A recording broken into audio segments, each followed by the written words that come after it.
দাজ্জাল কোথায়, ইয়াজুজ মাজুজ কোথায়।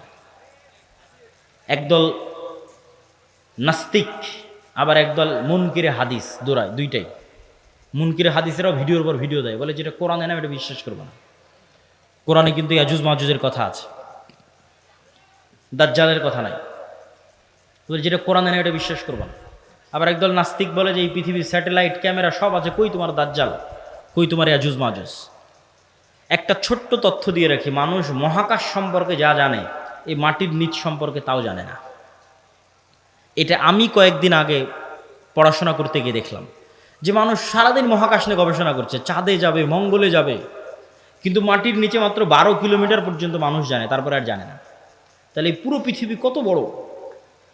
আপনি এখান থেকে 12 কিলোমিটার মাপেন, কত দূর হয় গাবতলী বাজার থেকে, তো মাটির নিচে মাত্র 12 কিলোমিটার পর্যন্ত আপনি জানেন, তার নিচে আর কেউ জানে না। পৃথিবীর বর্তমান কোনো বিজ্ঞানী নয়, কোনো বিজ্ঞান নয়, কেন ওই 12 কিলোমিটার পরে গবেষণা করার সক্ষমতাই নাই, কোনো যন্ত্র মেশিন পাঠানোর সক্ষমতাই নাই। তাহলে মাটির নিচের মাত্র 12 কিলোমিটার পর্যন্ত আপনি জ্ঞান রাখেন। আকাশে চন্দ্রে চলে গেছেন, গ্রহ মঙ্গল গ্রহে চলে গেছেন, সেটা ভিন্ন বিষয়, কিন্তু নিজের পায়ের নিচে যেটা সেটাই জানেন না। এই যে বিশ্বের এই উন্নত বিজ্ঞানের সর্বোচ্চ শিখরে পৌঁছে মানুষ জানে না যে এই মাটির নিচে কি আছে। তাহলে কেমনে মানুষ দাবি করবে দাজ্জাল কোথায়, ইয়াজুজ মাজুজ কোথায়? এই দাবি করাই তো ভুয়া, পাগলামি। আরেকটা জিনিস দেখলাম, মহাসাগর সম্পর্কে মানুষ অজ্ঞ। মহাকাশ সম্পর্কে ঠিক আছে অনেক জানতেছে, মহাসাগরে এমন অনেক জায়গা আছে যে জায়গাগুলোতে মানুষ পৌঁছতেই পারে না, যে জায়গাগুলোর উপর দিয়ে বিমানও উড়ে যেতে পারে না, যে জায়গাগুলোতে কোনো জাহাজও অতিক্রম করে না, এরকম অসংখ্য জায়গা আছে। তো সাগর এবং সাগরের নিচে কি আছে, মাটি এবং মাটির নিচে কি আছে, এটা সম্পর্কে আজকের বিশ্ব সবচেয়ে অজ্ঞ, অন্তত মহাকাশের তুলনায়। তো ইন্নাল্লাহ আলা কুল্লি শাইইন কাদির, আল্লাহ সকল কিছুর উপর ক্ষমতাবান। আর কোনোটাই যদি না হয় তো অন্তত একটা উত্তর তো দেওয়াই যায়, যেটা আল্লাহ সুবহানাহু ওয়া তাআলা কোরআন মাজিদে বলছেন যে আল্লাহ 7 আসমান এবং 7 জমিন সৃষ্টি করেছেন, আর 7 জমিনে আল্লাহর আদেশ অবতীর্ণ হয়, কোরআনের আয়াত। 7 জমিনে আল্লাহর, আর সবচেয়ে আরো একটা ভয়ঙ্কর বিষয় যে আল্লাহর আসমান বানাতে যত সময় লেগেছে জমিন বানাতেও তত সময় লেগেছে। 7 আসমান বানাতে যা টাইম, 7 জমিন বানাতেও তাই টাইম। তাহলে 7 আসমান কত বড়, 7 জমিন তাহলে কত বড় হতে পারে। এখন ইয়াজুজ মাজুজ আর দাজ্জাল যদি অন্য জমিন থেকে বের হয়ে আসে, এই জমিনে কিছু করার নেই, এটাকে অস্বীকার করতে পারবে না যে না নিশ্চিত নাই। তো অতএব আল্লাহ সুবহানাহু তাআলা সকল কিছুর উপর ক্ষমতাবান। এই জমিনেও থাকতে পারে, এই জমিনের সাগরেও থাকতে পারে, এই জমিনের নিচেও থাকতে পারে, মানুষের জ্ঞান পরিপূর্ণ নয়, অন্য জমিনেও থাকতে পারে, সেখান থেকেও আসতে পারে। তো তুর পাহাড়ে আশ্রয় নেওয়ার পর কারা বের হবে? ইয়াজুজ আর মাজুজ। ইয়াজুজ মাজুজের সংখ্যা কত বেশি? একটা সহিহ হাদিস বলবো আর একটা জয়ীফ হাদিস। সহিহ হাদিসে রাসূলুল্লাহ সাল্লাল্লাহু আলাইহি ওয়াসাল্লাম বললেন যে আদম আলাইহিসসালাতু ওয়াসসালামের পিঠ থেকে আল্লাহ মানুষকে বের করলেন, আদমের সকল সন্তানকে বের করে বলা হচ্ছে প্রতি 1000-এ একজন জান্নাতে, 999 জন জাহান্নামে। এই হাদিস রাসূল সাল্লাল্লাহু আলাইহি ওয়াসাল্লাম সাহাবীদের শোনাচ্ছে। তো প্রতি 1000-এ 999 জন জাহান্নামে, এটা শুনে সাহাবীদের মাথা নষ্ট, যে তাহলে তো আমরা সবাই জাহান্নামে। আদম সন্তানের 1000-এর 999 জন যদি জাহান্নামে যায় প্রতি 1000-এ, তাহলে তো আমরা সবাই জাহান্নামে। তখন মুহাম্মদ সাল্লাল্লাহু আলাইহি ওয়াসাল্লাম সাহাবীদের বলতেছে হতাশ হয়েও না, এই 999 জনের বেশিরভাগই ইয়াজুজ মাজুজ। এই 999 জনের বেশিরভাগই ইয়াজুজ মাজুজ। তো কতজন জাহান্নামে যাবে ইয়াজুজ মাজুজের বাইরে স্বাভাবিক মানুষের মধ্যে থেকে, এটা তো আমরা জানি না। তো এই জন্য নির্ধারিত করে বলা মুশকিল, কিন্তু এতটুকু অন্তত বোঝা যায়, আইডিয়া করা যায় যে আদম আলাইহিসসালাতু ওয়াসসালাম থেকে নিয়ে কিয়ামত পর্যন্ত যত মানুষ আসবে তাদের কয়েক শত গুণ হচ্ছে ইয়াজুজ মাজুজ। এই হাদিস থেকে অন্তত এতটুকু বোঝা যায় যে আদম থেকে নিয়ে কিয়ামত পর্যন্ত যত মানুষ আমরা হব, এত মানুষের কয়েক শতগুণ হচ্ছে ইয়াজুজ মাজুজ। আর জয়ীফ হাদিসটা কি? জয়ীফ হাদিসটা হচ্ছে যে ইয়াজুজ মাজুজের এক প্রজন্ম তার জীবদ্দশায় 1000 প্রজন্মকে দেখে, বুঝেন। আমরা মানুষ জীবদ্দশায় সর্বোচ্চ 2টা প্রজন্ম দেখি অথবা 3টে প্রজন্ম। আমি, আমার বাপ, আমার দাদা। আমার দাদা তার ছেলেকে দেখেছে, তার ছেলে আব্দুল্লাহকে দেখেছে, তাহলে 2 প্রজন্ম দেখেছে। দেখতেই দুনিয়া থেকে শেষ। তো ইয়াজুজ মাজুজের 1 প্রজন্ম তাদের জীবদ্দশায় 1000 প্রজন্মকে দেখে। তাহলে কিভাবে তাদের জন্ম বৃদ্ধি হার এবং কিভাবে তাদের বৃদ্ধির হার, এটা সব উলদে আদমের সন্তান। তো এরা পৃথিবীতে বের হয়ে সব পানি ফসল আদি যা আছে সব খেয়ে শেষ করবে এবং তাদের এই ভয়ঙ্কর ভয়াবহতায় তুর পাহাড়ে ঈসা আলাইহিস সালাম বিপদে মুমিন মুজাহিদদের নিয়ে, খাবার নাই, ওই সেম কষ্ট, দাজ্জাল থাকতে যে কষ্ট ছিল ওই কষ্ট। এখান থেকে আপনি আরেকটা জিনিস শিখেন যে আপনি কত বড় নবী, কত বড় উলিয়া, কত বড় মুজাহিদ, তাও আল্লাহ আপনাকে কিভাবে বিপদ দিয়ে পরীক্ষা করতেছে। কেমন বিপদ? এত বড় নবী, তাও খাবার নাই। যে নবী নিজে হাতে দাজ্জালকে হত্যা করেছে, তার খাবার নাই, সে নবী এখন আল্লাহর কাছে কাঁদতেছে যে আল্লাহ এই বিপদ থেকে বাঁচান। তো এই জন্য সবসময় আল্লাহর সামনে নত, আল্লাহর সামনে সাহায্য, এটা ছাড়া কোনো রাস্তা নাই। তো ঈসা আলাইহিস সালামের কান্নাকাটি এবং মুমিন মুজাহিদদের কান্নাকাটিতে আল্লাহ সুবহানাহু ওয়া তাআলা ইয়াজুজ মাজুজের শরীরে এক প্রকার পোকামাকড় এবং অসুখ দিবেন। তারা মারা যাবে কেমন করে? হাদিসের বাক্যটা শুনেন, কামাউতি নাফাসিন ওয়াহিদিন। একটা মানুষ মারা গেলে যা হয়, পুরো ইয়াজুজ মাজুজ একসাথে ওইভাবে মারা যাবে, যেন একটা মানুষ মারা গেল। তথা একটা মানুষ মরতে যতটুকু সময় লাগে, পুরো ইয়াজুজ মাজুজ কোটি কোটি হাজার হাজার ওইভাবে একসাথে at a time, at a moment, at a second মারা যাবে। তো এবার ঈসা আলাইহিস সালাম জমিনে ফিরে আসবেন, তো জমিনে পা রাখার জায়গা নাই। এত কোটি কোটি মানুষ যদি মরে পড়ে থাকে কি অবস্থা, লাশের দুর্গন্ধ। এবার ঈসা আলাইহিস সালাম আবার আল্লাহর কাছে কান্নাকাটি করবে, দোয়া করবে। তখন আল্লাহ সুবহানাহু ওয়া তাআলা রাসূল সাল্লাল্লাহু আলাইহি ওয়াসাল্লামের ভাষা অনুযায়ী আনাকি ইবিলিল বুখত গোত্রের উটের কুঁজ যেমন উঁচু হয়, ওই রকম উঁচু কুঁজ বিশিষ্ট একদল পাখিকে পাঠাবেন, যেই পাখি হাজার হাজার কোটি কোটি লাখ লাখ লাশকে নিয়ে যে এমন জায়গায় ফেলে দিবে যেখানে মানুষ বসবাস করে না। উত্তর মেরু হোক, দক্ষিণ মেরু হোক, সাইবেরিয়া হোক, যেখানে হোক, আল্লাহ ভালো জানেন, যেখানে আল্লাহ বলবেন। তারপরে আসমান বৃষ্টি বর্ষণ করে এই জমিনকে পরিষ্কার করে দিবে। তারপরে ঈসা আলাইহিস সালামের শাসন চলবে হাদিস অনুযায়ী 7 বছর, আর বাইবেলের বর্ণনা অনুযায়ী 1000 বছর। তো 7 বছর ঈসা আলাইহিস সালামের এই শাসনে এতটা নিরাপত্তা এবং শান্তি বিরাজ করবে যে এতদিন যত যুদ্ধ বিগ্রহের সামগ্রী ছিল এগুলো কাজে লাগবে না, ওগুলো জ্বালিয়ে পুড়িয়ে দেওয়া ছাড়া কোনো কাজ নাই। আর এত বরকত আসমান এবং জমিন উন্মুক্ত করে দিবে যে একটা ডালিম একটা গ্রাম খাবে, একটা গাভীর দুধ একটা পুরো বংশ খাবে, এত বরকতে আল্লাহ পরিপূর্ণ করে দিবেন। তারপরে এক শীতল বাতাসে মুমিন মুসলিম এবং ঈসা আলাইহিস সালাম সবাই মারা যাবে, শুধু ফাসিক এবং ফাজেরেরা পৃথিবীতে থাকবে। এবার যত হাদিস শুনেছেন এই ধরনের, যে পৃথিবীতে এমন একদিন আসবে যে কোরআন পড়ার কেউ থাকবে না, এখন সেগুলো আল্লাহ নাম নেওয়ার কেউ থাকবে না, এগুলো ঈসা আলাইহিস সালামের মরার পর। মানুষ জেনায় লিপ্ত হবে খোলা মাঠে কুকুর শ্রীগালের মতো, লজ্জা বুঝবে না, এগুলো ঈসা আলাইহিস সালামের আগে নয়। ঈসা আলাইহিস সালামের আগে কোরআন থাকবে, দিন থাকবে, এটা তো পূর্ণতায় পৌঁছে যাবে। এখন পতন দেখতে পাচ্ছেন, কিন্তু আল্লাহ মুতিম্মু নূরিহি আগেই বলে নিয়েছে আয়াতগুলো, এই দিন তো সারা পৃথিবী বিজয় করবে, আর এই বিজয় ধারা তো ঈসা আলাইহিস সালামের আসার আগেই শুরু হয়ে যাবে। এই জন্য সূরা কাহাফ, দাজ্জালের ফিতনা থেকে বাঁচতে সূরা কাহাফ পড়তে বলা হয়েছে। সূরা কাহাফের সব ব্যতিক্রম ঘটনাগুলো দাজ্জালের আসার সাথে মিলবে, দাজ্জালের যুগের যে ফিতনা ওগুলোর সাথে মিলবে। সূরা কাহাফের 4টা ব্যতিক্রম ঘটনা আছে, তার মধ্যে একটা ব্যতিক্রম ঘটনা খিজির আলাইহিস সালামের। কই থেকে আসলো খিজির আলাইহিস সালাম? কোথায় ছিল? বলে মাছ যেখানে জীবিত হয়ে যাবে সেখানে খিজির আছে। তুমি মাছ ভেজে নিয়ে রওনা দাও, যেখানে মাছ জীবিত হয়ে যাবে ওখানে খিজির আছে। তো খিজির আলাইহিস সালাম জিজ্ঞেস করতেছে যে সালাম কিভাবে? মুসা আলাইহিস সালাম সালাম দিচ্ছে, সালাম জান্নাতের সালাম দুনিয়াতে কিভাবে?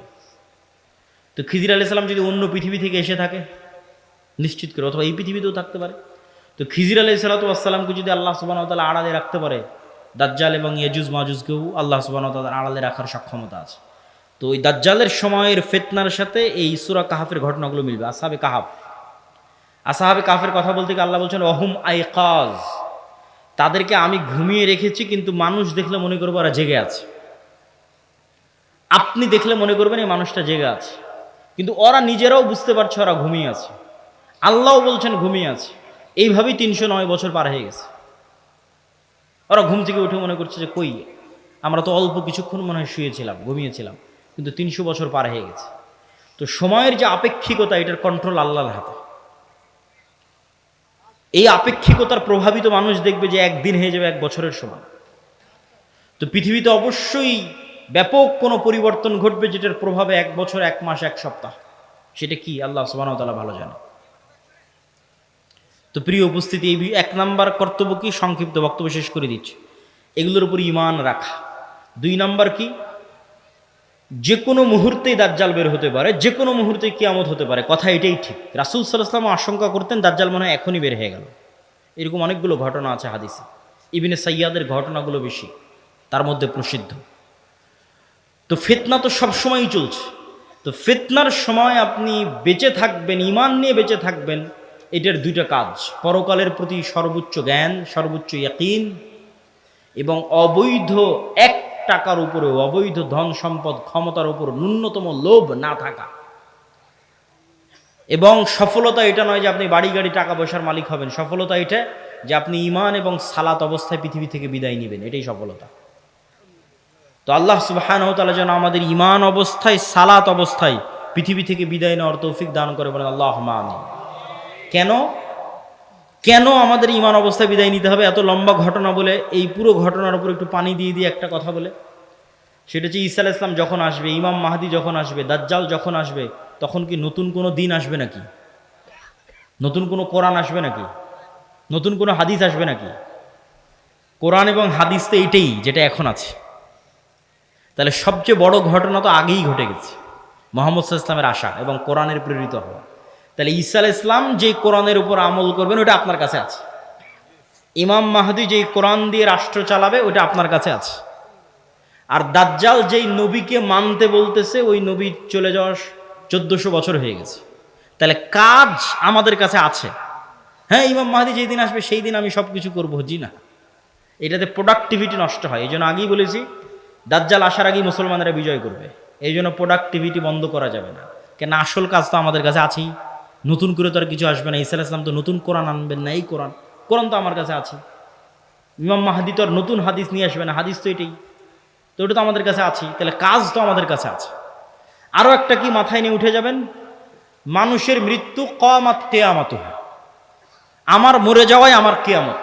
কেন, আমি তো পরকালের জগতে ঢুকে গেছি, কবর, বারজাখ। আমার মৃত্যুর মাধ্যমে আমি পরকালের জগতে ঢুকে গেলাম, তাহলে আমার কিয়ামত আগেই হয়ে গেল। দাজ্জাল আসার আগেই কিয়ামত হয়ে গেল আমার। তাহলে আমার মৃত্যু যেহেতু আমার দোরগড়ায়, তাহলে দাজ্জাল কখন আসলো, মাহদি কখন আসলো, সেটার প্রতি ধর্তব্য না করে ওই যুগেও যেই কোরআনের উপর আমল হবে, যেই কোরআন দিয়ে বাঁচা যাবে, সেই কোরআন আমার কাছে আছে। তাহলে এখন আপনার কাজ কি? আপনার নিজের মৃত্যুর প্রস্তুতি নেওয়া, আর আপনার সামনে যে কোরআন আছে, যেটা সবচেয়ে বড় ঘটনা, দাজ্জালের চেয়ে তো বড় ঘটনা, মাহদি ঈসার চেয়ে তো বড় ঘটনা, কোরআনের প্রেরিত হওয়া, এইটার উপর আমল করা, পড়া, হাদিস পড়া এবং আমল করা। এবং ইমানের উপর মৃত্যু, সালাতের উপর মৃত্যু, এটা অতীত যুগের সব নবী রাসূলের শিক্ষা। আল্লাহ সুবহানাহু ওয়া তাআলা আমাদের তৌফিক দান করুক, আল্লাহুম্মা আমিন। আবাতি লিমা তা'বুদু মা লা তাসমাউ। ইব্রাহিম আলাইহিস সালাম বাপকে বলছে, হে আমার বাপ, এমন মূর্তির কেমনে ইবাদত করো যে শুনতেও পায় না, দেখতেও পায় না। তাহলে আগের যুগের মানুষ যে মূর্তির ইবাদত করতো অথবা এখনো করে, তাদের সাথে কোরআনের যে তর্ক বিতর্ক, ওই তর্ক বিতর্কের মানদণ্ড হচ্ছে, তোমরা যেই সমস্ত বাতিল ইলাহের পূজা করো, এদের রব হওয়ার ক্ষমতা নাই। রব হওয়ার ক্ষমতা নাই মানে কথা বলার ক্ষমতা নাই, শোনার ক্ষমতা নাই, দেখার ক্ষমতা নাই, সৃষ্টির ক্ষমতা নাই। এরা একটা মাছি বানাতে পারবে না, মশা বানাতে পারবে না। এরা একটা খেজুরের বিচির দানার উপরের যে পাতলা আবরণ থাকে, ওটার পর্যন্ত এরা মালিক নয়। তাহলে যে রব নয়, ও ইবাদতের যোগ্য কেমনে হয়? রব তো আমি, আসমান জমিন আমি বানিয়েছি, সূর্য চন্দ্র আমি বানিয়েছি, ইবাদত আমার করো, এই দিয়ে কোরআন পরিপূর্ণ। এটা মানুষের বুঝতে সহজ যে এর ক্ষমতা নাই, কেন এর ইবাদত করব। কিন্তু এই কনটেক্সট অচল হয়ে যাবে যখন দাজ্জাল আসবে। কেন, দাজ্জাল রব যা যা করতে পারে তার প্রায় সব কিছুই করে দেখাবে। এই জন্য দাজ্জালের ফিতনা সবচেয়ে ভয়াবহ, ভয়ঙ্কর ফিতনা। মা কালী, মা দুর্গা আর শাহজালাল আর শাহপরাণ, যাদেরই মানুষ আল্লাহ বাদ দিয়ে ইবাদত করছে, আর ঈসা আলাইহিস সালাতু ওয়াস সালাম আর মারিয়াম আলাইহিস সালাতু ওয়াস সালাম আর যাদেরই ইবাদত করছে, তারা কেউ এখন আপনাকে দেখাতে পারবে না যে আমি আকাশকে আদেশ দিলাম আকাশ বৃষ্টি বর্ষণ করবে, আমি জমিনকে আদেশ দিলাম জমিন ফসল উৎপাদন করবে, জান্নাত দেখালাম, জান্নাতে ঢুকে যাও, জাহান্নাম দেখালাম, জাহান্নামে ঢুকে যাও, মৃতকে জীবিত করে দিলাম। এইরকম একচ্ছত্র কন্ট্রোল যা একমাত্র রবের থাকে, তার কারণ নাই, ফলত ওদেরকে বাতিল ইলাহ প্রমাণ করা সহজ। কিন্তু যখন একজন সত্যি সত্যি এগুলো আপনাকে করে দেখাবে, তখন আপনি ঈমান ধরে রাখতে পারবেন না, অনেকগুলো কারণে। এক নাম্বার কারণ, যারা ধরেন আগে থেকেই শক্তিশালী কোনো কিছু দেখলেই, আরে বাবা এই তো অনেক বড় অলিয়া উলিয়া কবিরাজ, অনেক কিছু করতে পারে, দেখলেই যাদের অন্তরে ভয় ঢুকে যায়, মনে হয় না এর কাছে মনে হয় কোনো ক্ষমতা আছে, এরা তো এমনি দাজ্জালের পূজা করবে। যারা যুগ যুগ মূর্তির পূজা করেছে, মাজারের পূজা করেছে, এদের বাধা হবে না। ওরা দাজ্জালের ক্ষমতা পাওয়ার দেখে মনে করবে অনেক বড় উলিয়া আল্লাহ চলে এসেছে, অনেক বড় কারামতে আউলিয়া চলে এসেছে, অতএব এখন আর ইবাদত করো, এখন আর পূজা করলে সমস্যা নেই। তো একদল তো এমনি পথভ্রষ্ট হয়ে যাবে। আরেক দল মানুষ থাকে যারা মোটামুটি আল্লাহর উপর ঈমান রাখে, কিন্তু ইস্তেকামা, ঈমানের উপর ইস্তেকামার জন্য সবর লাগে। সবর করার ক্ষমতা এবং সাহস এদের নাই। এদের দেখবেন এখন দুনিয়াবি ক্ষমতা যাদের কাছে, ওদের ওখানে গিয়ে সিজদা দিচ্ছে। আজ থেকে 6-7 মাস আগে 16 বছর যাদের কাছে ক্ষমতা ছিল, ওদের কাছে গিয়ে সিজদা দিয়েছে। ক্ষমতার বাইরে এরা চিন্তা করতে পারে না। ক্ষমতা যেখানে, এদের কেবলা এবং মারকাজ সেখানে। এবং আপনি যদি নিজের জায়গায় দাঁড়িয়ে চিন্তা করেন, আজকে তেলের যে সংকট, আমি দাজ্জালের ফিতনার ভয়াবহতা বোঝানোর জন্য আপনাকে বলতেছি, তেলের যে সংকট, মাঝে মধ্যে আমার মনে হয় আল্লাহ আমাদের ফিতনা থেকে হেফাজত করুক, যে এখন যদি কেউ এসে বলে, আব্দুল্লাহ তোমার গাড়িতে তো তেলের দরকার, তো এইটা করলে তোমাকে তেল দেওয়া হবে, ধরো তুমি আর 500 টাকা বেশি দিলে তেল দিয়ে দেবো, বা তুমি এই অপরাধটা করলে তোমাকে তেল দিয়ে দিব। তো কত মানুষ হল, ঠিক আছে ভাই সমস্যা নেই, আমার গাড়িতে তেল দেন, আমি করে দিচ্ছি। তেমন কোনো একটা দেশকে যদি বলা হয় যে সব তেলের কন্ট্রোল আমার হাতে, এটা করো তেল পাবা, নাহলে কিন্তু আবাদও বন্ধ হয়ে যাবে। আমরা মনে করি তেল মানে দিয়ে শুধু গাড়ি চলে, পেট্রোকেমিক্যাল থেকে সকল সার উৎপাদন হয়, সব কোনো সারই আর তৈরি হবে না। তো সার না হলে আপনি চাষ করবেন কি দিয়ে? স্যালো মেশিন স্টার্ট না দিলে পানি তুলবেন কোথায় থেকে? তো তেল মানে শুধু গাড়ি নয়, সবই, এখনকার আধুনিক সভ্যতার সবই তেল। তা আমি তেল দিব না আপনাকে, তা আপনিও বুঝতে পারছেন যে আপনি সবই করে ফেলবেন তেল নেওয়ার জন্য। তো কোরআন এবং হাদিসে তো এর চেয়ে বড়টা বলা আছে, তেলের কথা বলা নেই। সরাসরি আকাশের বৃষ্টির কথা বলা আছে, জমিনের ফসলের কথা বলা আছে ডাইরেক্ট, যে দাজ্জাল ইরাক এবং শাম এই দুই দেশের মধ্যের সীমানা দিয়ে যেতে থাকবে। কোনো এক নগরীর মানুষের কাছে এসে বলবে, এই তোমরা আমার উপর ঈমান আনছো? তারা বলবে, জি জাহাপনা, জি প্রভু আপনার উপর ঈমান আনলাম। ওদের জন্য দাজ্জাল টাকা পয়সা, ধন দৌলত, রুজি রুটির এত বড় ব্যবস্থা উন্মোচন করে দিবে যে মৌমাছির ঝাঁক যেভাবে মধুর পিছনে ছুটে, ধন সম্পদ টাকা পয়সা ওই শহরের মানুষের পিছনে ওইভাবে ছুটবে। এবার অতিক্রম হতে হতে আর এক শহরে আসবে, সেই শহরের মানুষকে বলবে, আমার উপর ঈমান আনয়ন করছো? তারা বলবে, না, আমরা রব্বুল আলামিনের উপর ঈমান রাখি। দাজ্জাল বলবে, আকাশ এখানে বৃষ্টি বর্ষণ বন্ধ করে দাও, জমিন এখানে ফসল উৎপাদন বন্ধ করে দাও, খাবার দাবার বন্ধ, টাকা পয়সা বন্ধ, সকল কিছু বন্ধ, মোবাইল বন্ধ, ইন্টারনেট বন্ধ। আজকের যুগে যদি কল্পনা করেন, এখনই আপনি ঈমান ধরে রাখতে পারবেন না, যখন ঘটবে তখনকার কথা তো বহু পরে। তো শাম অঞ্চলের মানুষেরা না খেতে পেয়ে ধনুক চাবিয়ে খাবে, তীর চাবিয়ে খাবে। তীর তো খাওয়ার জিনিস না, ধনুক তো খাওয়ার জিনিস না, কিন্তু গাছের পাতাও যেহেতু উৎপন্ন হবে না, তো কি খাবে?